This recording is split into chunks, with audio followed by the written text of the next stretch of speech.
Hi guys, Phil here from the Mindful Mover, and today we're going to talk about the single leg squat, which is an exercise that you can use as the squat progression in our Big 5 strength exercises. We're going to go over progressions for it, as well as how to apply accommodating resistance to it so that you can get aboard the game train with less time.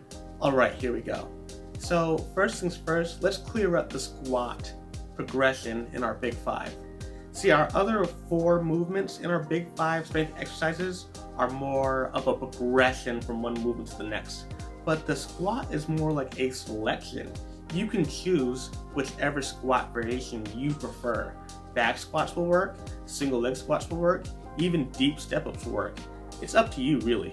We really like the single leg squat though, because it doesn't take a lot of load and it doesn't require a partner to use accommodating resistance. Those things are beneficial if you have gym access or access to a partner, but they aren't a requirement.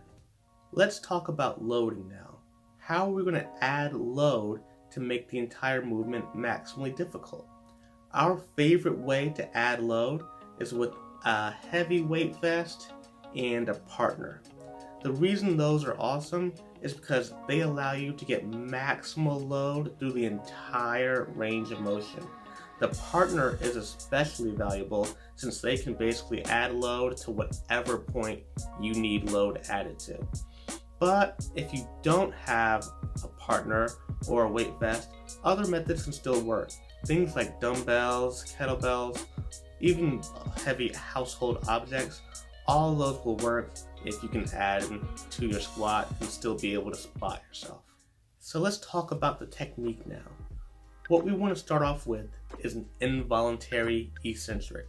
So what you want to do is make sure that whatever load you're using a heavy enough load where it forces you down to the ground and you are resisting that load as it forces you down. Now, if you have a partner, your partner will simply adjust the load as they push you down. But if you don't have a partner, then realistically, you're probably going to have to lower to about 2/3 down before whatever load you're using will begin to force you down. We humans are just so strong at the top, like 1/3 of our squats, and that you probably won't be able to hold enough weight to actually force you down at that point.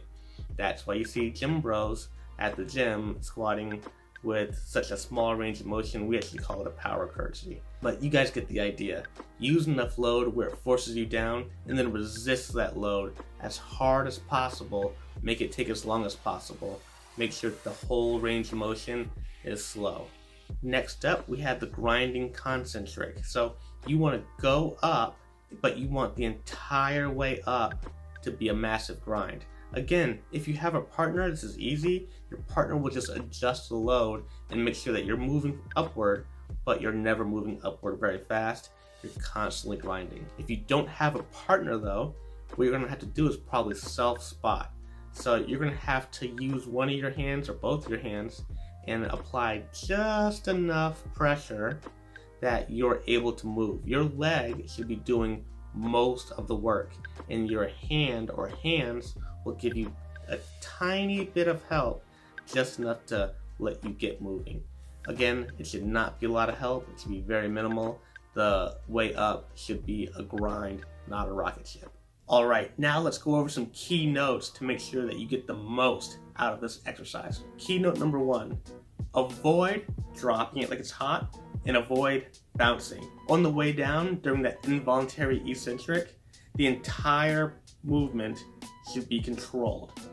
While gravity is going to be forcing you down and you'll be resisting it, you shouldn't drop. If you drop, that can add a lot of extra load that you don't want to take, and that can hurt. In addition, don't bounce at the bottom and try to explode back up. Again, that can add a lot more load than you actually want to add to your single leg squat. So make sure that the way down has no drop and no bounce. Key note number 2, no rocket ship reps. The way up should be a grind almost the entire time. Again, if you don't have a partner for the top 1/3, that part will be a little bit easy, but everything underneath that should be a massive grind. If you're able to explode up, that means you didn't add enough weight, or you use your hands too much to help you. Make sure that way up is a grind so you get all the intensity out of your repetitions. Keynote number 3. If you are lacking in the mobility to perform this exercise, something that you can do is elevate your heel using a sturdy object. A weight plate, a wedge board, even a book will work. Just make sure that it's sturdy and it won't slide. Now keep in mind that whenever you elevate your heel, your knees will go further past your toes. That's okay, but what that means is that your leverage is going to be decreased. So if you elevate your heel like that, keep in mind that you probably won't need as much load to get aboard the gain train. Keynote number 4. When do you know to add more load? Great question. You add more load whenever you can perform the eccentric kind of easily. So for example, if you're lowering down towards the ground and then you find that you can pause, you can stop, you can sit there, maybe drink some tea, well, now it's too easy. That's when it's time to add more load to the body. That way, the way down once again becomes an involuntary eccentric. Also keep in mind that the load is always relative. So for beginners, you might not really need extra load. You might start off with just your body weight and that's difficult enough.